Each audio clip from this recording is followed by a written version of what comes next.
The vibration of my phone on the bedside table was a familiar hum. Usually a late-night work email or a reminder from my calendar. This time, however, the glowing screen presented a message that would irrevocably alter the trajectory of my life. It was from Sarah, my wife of 7 years, and the words were stark. Devoid of any preamble or emotional cushioning. I want a divorce. My lawyer will be in touch. There was no please. No, I'm sorry. No, we need to talk. Just a blunt declaration, delivered with the cold efficiency of a legal notice. My initial reaction wasn't the expected surge of anger or the crushing weight of heartbreak. Instead, a peculiar calm settled over me, a quiet, almost clinical assessment of the situation. It was as if a complex problem had been presented, and my mind immediately shifted into problem-solving mode. My fingers moved with a deliberate precision that belied the gravity of the message. The first call was to my bank, a quick, concise instruction to freeze all joint accounts and credit cards.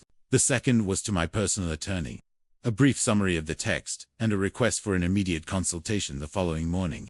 I then systematically changed the passwords to all shared online accounts, banking, utilities, streaming services. The digital ties that bound us were severed with a few clicks. A silent, bloodless operation.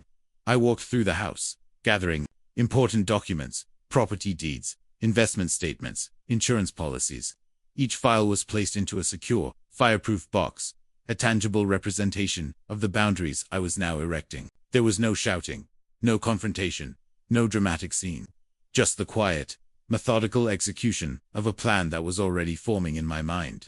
The betrayal, though sharp, was being met not with a cry of pain, but with the cold, hard logic of self-preservation. The game had changed, and I was already several moves ahead. The morning after Sarah's text, the silence in the house was profound, broken only by the soft click of my laptop keys. My attorney, Mr. Harrison, had confirmed our meeting for 9 a.m. In the interim, I continued the systematic distance. The shared car, a late model SUV, had its GPS tracking disabled, and I initiated the process to have its title transferred solely into my name. A preemptive strike against any potential attempts to seize it. I contacted the utility companies, informing them of the impending separation and requesting that all future bills for our shared residence be directed solely to me, effectively cutting off Sarah's access to these services. Later that afternoon, my phone rang. It was Sarah. Her voice, usually composed, was laced with a tremor of frustration. "What have you done?" she demanded, her tone sharp. "My cards are declined, and I can't access the joint account. This is insane." I listened, my expression neutral. "You said lawyers only, Sarah," I replied, my voice calm, almost flat. "I'm simply adhering to your stated preference. My attorney will be in touch regarding all financial matters." There was a pause, a beat of stunned silence on her end. "You can't just do this," she finally sputtered. "I can, and I have," I stated, my gaze fixed on the rain streaking down the window pane. "All future communication regarding our separation will be handled through legal counsel. I suggest you do the same." I ended the call, not out of anger, but out of a firm commitment to the boundaries I had established. Her panic was palpable, a stark contrast to my own quiet resolve.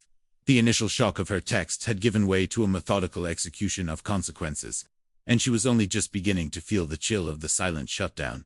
Mr. Harrison moved, with a quiet efficiency that mirrored my own. Within 24 hours of our meeting, a formal letter from his office had been dispatched to Sarah, outlining the initial terms of separation and requesting full financial disclosure. The legal machinery had begun to grind, and its gears were turning with an inexorable logic. Sarah's direct attempts to contact me intensified.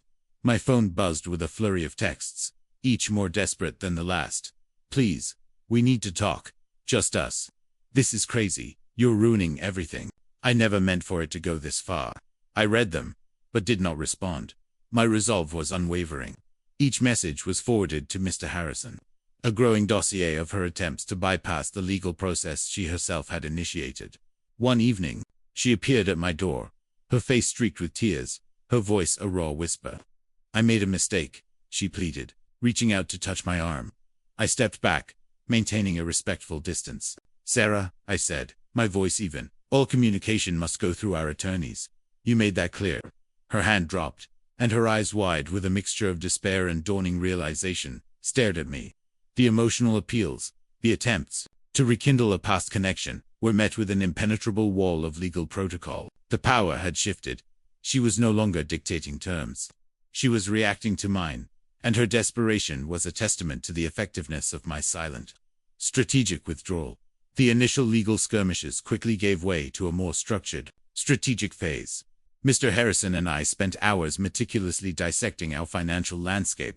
Every asset, every liability, every investment was catalogued and analyzed. We uncovered a hidden savings account Sarah had opened, ostensibly for emergencies, but which had seen significant withdrawals in the months leading up to her text. This discovery, while not surprising, reinforced the necessity of my methodical approach. We initiated a forensic audit of all joint accounts, ensuring that every penny was accounted for. My focus extended beyond just finances. I began compiling a detailed timeline of events, cross-referencing dates, messages, and observed behaviors. Every suspicious late night, every evasive answer, every unexplained expenditure was noted. This wasn't about building a case for emotional vindication. It was about establishing a factual record, a dispassionate narrative of her actions. This documentation would serve as the bedrock of our legal strategy, transforming vague suspicions into concrete evidence. Sarah, through her lawyer, continued to push for a quick, amicable settlement, citing emotional distress and the desire to move on. Her lawyer's tone was increasingly conciliatory, a stark contrast to Sarah's initial aggressive stance. It was clear that the pressure of my systematic approach was beginning to tell. I, however, remained unmoved. There would be no quick resolution, no emotional compromise, only a thorough, equitable, and legally sound division of assets, based on facts, not feelings. Each strategic move I made was a further tightening of the net, a quiet assertion of control that left no room for her emotional theatrics.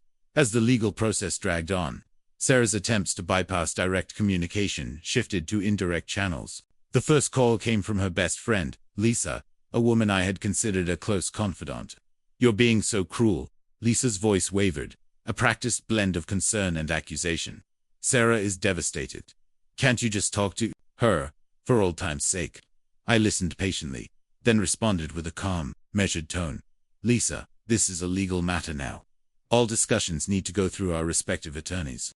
Her protests continued, but I simply reiterated my position, then politely ended the call. The next day, it was Sarah's mother, a woman who had always treated me like a son. Her voice, usually warm, was now laced with a chilling disappointment. "How could you do this to my daughter? She's heartbroken." The emotional manipulation was transparent, a desperate attempt to shame me into submission. "I understand your concern," I replied, my voice devoid of emotion, "but this is a private legal matter. I'm following the process Sarah herself initiated." These interventions, rather than swaying me, only reinforced my resolve. They were predictable, desperate maneuvers from a party losing control. I documented each call, noting the time, date, and content, adding them to the growing file of evidence. It was clear Sarah was mobilizing her emotional support system, hoping to break my composure. But my composure was not a facade. It was a fundamental aspect of my strategy. I was not fighting an emotional battle. I was engaged in a legal and financial one. Their tears and accusations were irrelevant to the facts. The more they pushed, the more I retreated into the impenetrable fortress of legal protocol, leaving them to flail against the system they didn't understand, and a man they could no longer manipulate. The first mediation session was held in a sterile conference room, the air thick with unspoken tension. Sarah sat opposite me, her lawyer beside her, an expression of wounded innocence carefully constructed on her face. Mr. Harrison, ever the professional, laid out our position with precise, irrefutable facts.